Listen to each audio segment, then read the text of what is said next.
যে আমরা তো কিচ্ছু পাইনি।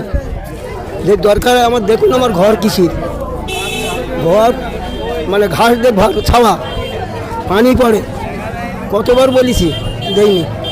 তাহলে তুই হট এখান থেকে, তোর ঘর নেই। তুই হট এখান থেকে, তোর ঘর নেই। তুই হট এখান থেকে, তোর ঘর নেই। 26শে বিধানসভায় কাকে চাচ্ছে? ও যা ভাইজান চাই, ভাইজান ও ছাড়া কোনো কথাই, ও হারুক আর জিতুক, ও ছাড়া কোনো কথাই, ও হারুক আর জিতুক। ওটা পাচ্ছি না, একরকম বই তো, আর কোনো না, কন্যাশ্রী না, ও তোমার আর কত রকম টাকা দিচ্ছে, সেসব টাকা পয়সা কিচ্ছু আমি পাইনি। কৃষক বন্ধু এটা সেটা ওসব হেন তেন পাইনি। শুধু এই একটা তেরপল বন্ধু ঠেকায় না, একটা তেরপল বন্ধু ঠেকায় না। তারা পাচ্ছেন না না না, বাপ দেয় না। দুর্নীতি খুব, তৃণমূলদের দুর্নীতি খুব, হওয়া দিনের হতে দেয় না। মারধর করতেছে, খুন খারাপই করতেছে। আমরা বললি তো আমাদের খুব বিপদ, কিছু বলাও যাচ্ছে না। মুখ বুঝকে চলে যাচ্ছে, মুখ বুঝকে আসতে হয়। কী বলবো কিছু। 26শে বিধানসভায় কাকে চাচ্ছে?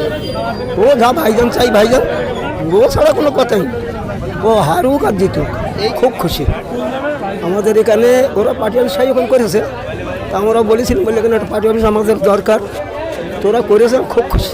এই যে আপনাদের অনেকে ভাইজান আসছে, কী বলবো ভাইজান, জিজ্ঞেস করে কী বলে দেখি। হ্যাঁ বলি তখন বলবো, আসতে পারি কি দেখি, শরীর খারাপ তো। আসলে ওই কটা কথাই বলবো যে আমরা তো কিচ্ছু পাইনি।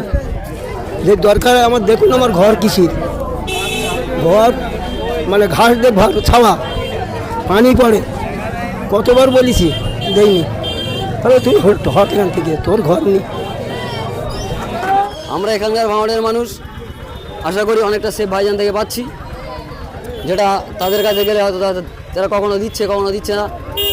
এটা হচ্ছে আর এটা হতেই থাকবে, কারণ সবসময় বিরোধী যারা থাকবে আর যে দলেই থাকে, আমার মূল কথা হলো একটাই,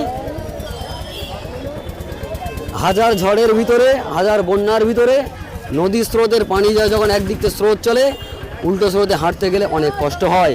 সেই কষ্টের মুখে আমরা লড়াই করছি।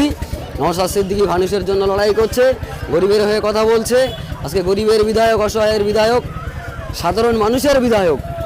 একটা জিনিস মানুষকে মাথায় রাখতে হবে, যে একজন বিধায়ক হয় শুধু সেই দলের বিশেষ বিধায়ক নয়, তিনি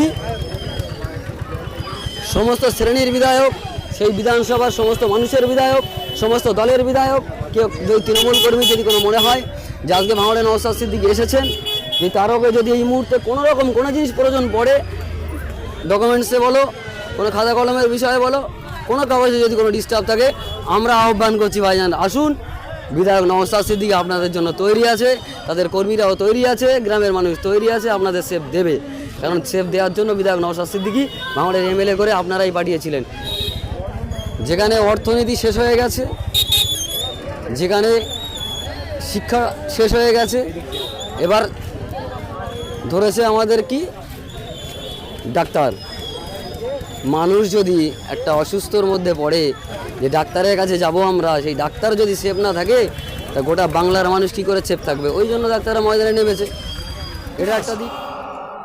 আমরা, আপনারা সবাই তার সাক্ষী, আমরা সবাই দেখেছি সিপিএমের অত্যাচারে আমাদের দলের কর্মীদের হাত গিয়েছে, পা গিয়েছে, জমি গিয়েছে, মাঠের ধান গিয়েছে, গোলার ধান গিয়েছে, গোয়ালের গরু গিয়েছে, আমাদের কর্মীদের প্রাণ গিয়েছে। কাউকে আমরা শ্মশানে দিয়ে এসেছি, কাউকে আমরা কবরে দিয়ে এসেছি। সেই সন্ত্রাস আমরা কেউ ভুলিনি, আমরা সবাই জানি। হঠাৎ গত পরশু আমাদেরই এক নেতা, বর্তমানে যদিও তিনি দলের কেউ নন, তিনি একজনকে হারমাদ নেতা বলে আখ্যা করেছেন। আমি তার কাছে কয়েকটি প্রশ্ন রাখতে চাই। তিনি নিজেকে একসময় বেতাজ বাদশা, দর্দণ্ড প্রতাপ নেতা, তাজা ছেলে, এই ধরনের আখ্যায় তিনি দেই দেই করে নাচতেন। আমরা যারা একটু আধটু পড়াশোনা করেছি, স্কুল কলেজে গেছি, আমরা জানতাম দু ধরনের ছেলে হয়। একটা ক্লাসের খুব ভালো ছেলে, যারা পড়াশোনায় ভালো এক শ্রেণীর, তাদের খুব সুনাম, স্কুলের মাস্টারমশাইরা তাদেরকে খুব আদর করেন, যত্ন করেন, তাদের ভালো করে নোট দেন। আর ক্লাসে আর এক ধরনের ছেলে থাকতো, যারা ক্লাস থেকে পালাতো, যারা স্কুলে মারামারি করত, স্কুলের ডাস্টার ভেঙে দিত, স্কুলের চক চুরি করে নিয়ে যেত, এই ধরনের ছেলে। তারাও স্কুলে খুব সুনামী, কিন্তু তাদের সুনামটা হচ্ছে খারাপ ছেলে হিসাবে।